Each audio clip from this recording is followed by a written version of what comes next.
ವೇದಾಂತ ಅಕಾಡೆಮಿಗೆ ಎಲ್ಲರಿಗೂ ಕೂಡ ಸ್ವಾಗತ. ನಾನು ನಿಮ್ಮ ಪ್ರೀತಿಯ ದೇವರಾಜ್ ಕುಮಾರ್. ಭಾರತ ರತ್ನ ಪ್ರಶಸ್ತಿ. ಭಾರತ ರತ್ನ ಪ್ರಶಸ್ತಿಯು ದೇಶದ ಅತ್ಯುನ್ನತ ನಾಗರಿಕ ಪ್ರಶಸ್ತಿಯಾಗಿದ್ದು, ಭಾರತ ರತ್ನ ಪ್ರಶಸ್ತಿ ಜನವರಿ 2, 1954 ಸ್ಥಾಪನೆಯಾಯಿತು. ಅಂದಿನ ರಾಷ್ಟ್ರಪತಿಯಾದ ಡಾಕ್ಟರ್ ರಾಜೇಂದ್ರ ಪ್ರಸಾದ್ ಅವರು ಘೋಷಿಸಿದರು. ಭಾರತ ರತ್ನ ಎಂದರೆ ದೇಶದ ಗೌರವ, ದೇಶದ ಹೆಮ್ಮೆ. ಇಂತಹ ಮಹಾನ್ ವ್ಯಕ್ತಿಗಳನ್ನು ನಾವು ಸದಾ ನೆನಪಿನಲ್ಲಿಟ್ಟುಕೊಳ್ಳಬೇಕು. ಪ್ರಶಸ್ತಿ ನೀಡುವ ಕ್ಷೇತ್ರಗಳನ್ನು ನಾವು ನೋಡಿದಾಗ ಆರಂಭದಲ್ಲಿ ಕಲೆ, ಸಾಹಿತ್ಯ, ವಿಜ್ಞಾನ ಮತ್ತು ಸಾರ್ವಜನಿಕ ಸೇವೆಗೆ ಮಾತ್ರ ಸೀಮಿತವಾಗಿತ್ತು. ನಂತರ 2011ರಲ್ಲಿ ಯಾವುದೇ ಮಾನವ ಸೇವಾ ಕ್ಷೇತ್ರಕ್ಕೂ ಕೂಡ ನೀಡಬಹುದು ಎಂಬ ನಿಯಮವನ್ನು ಸೇರಿಸಲಾಯಿತು. ಈ ಅರ್ಹತೆಯನ್ನು ನೋಡಿದಾಗ ಭಾರತೀಯ ನಾಗರಿಕ ಹಾಗೂ ಭಾರತೀಯ ನಾಗರಿಕನಲ್ಲೂ ಕೂಡ ಈ ಪ್ರಶಸ್ತಿಯನ್ನು ತೆಗೆದುಕೊಳ್ಳಬಹುದು ಮತ್ತು ಲಿಂಗ, ಜಾತಿ, ಧರ್ಮ ಯಾವುದೇ ನಿರ್ಬಂಧವಿಲ್ಲ.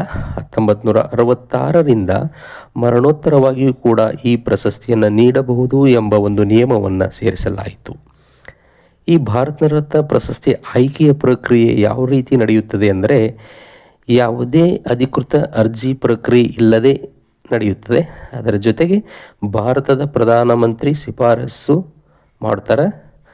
ಅದನ್ನು ರಾಷ್ಟ್ರಪತಿಗಳು ಅಧಿಕೃತವಾಗಿ ಈ ಪ್ರಶಸ್ತಿಯನ್ನು ಪ್ರದಾನ ಮಾಡಲಾಗ್ತದೆ. ಈ ಒಂದು ಆಧಾರದ ಮೇಲ್ಗಡೆ ಭಾರತ ರತ್ನ ಪ್ರಶಸ್ತಿ ನಡೆಯುವಂಥದ್ದು. ಇನ್ನು ಹಾಗೆಯೇ ಭಾರತ ನಾಗರಿಕನೆಲ್ಲರೂ ಕೂಡ ಈ ಪ್ರಶಸ್ತಿಯನ್ನು ತೆಗೆದುಕೊಳ್ಳಬಹುದು ಎಂಬುದನ್ನು ನೋಡಿದಾಗ 1990ರಲ್ಲಿ ನೆಲ್ಸನ್ ಮಂಡೇಲಾ ಅವರು ಕೂಡ ಈ ಪ್ರಶಸ್ತಿಯನ್ನು ತೆಗೆದುಕೊಂಡರು. ಅದೇ ರೀತಿ ಖಾನ್ ಅಬ್ದುಲ್ ಗಫರ್ ಖಾನ್ ಕೂಡ ಈ ಒಂದು ಪ್ರಶಸ್ತಿಯನ್ನು ತೆಗೆದುಕೊಂಡರು.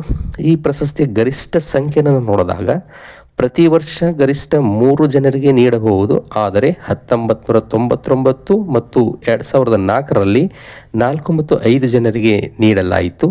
ಇನ್ನು ಈ ಪ್ರಶಸ್ತಿಯ ವಿನ್ಯಾಸ ವಿಶೇಷತೆಯನ್ನು ನಾವು ನೋಡಿದಾಗ ಪೀಪಲ್ ಎಲೆಯ ಆಕಾರದ ಚಿನ್ನದ ಪದಕ ಪ್ಲಾಟಿನಂನಿಂದ ರಿಮ್ ಮಾಡಿದ್ದು, ಇಲ್ಲಿ ದೇವನಾಗರಿ ಲಿಪಿಯೊಳಗಡೆ ಕೆತ್ತಲಾಗಿದೆ. ಭಾರತ ರತ್ನ ಎಂಬ ಪದದೊಂದಿಗೆ ಸೂರ್ಯನ ಚಿತ್ರ ಆ ಎಲೆಯ ಮೇಲ್ಗಡೆ ಇರೋಂಥದ್ದು.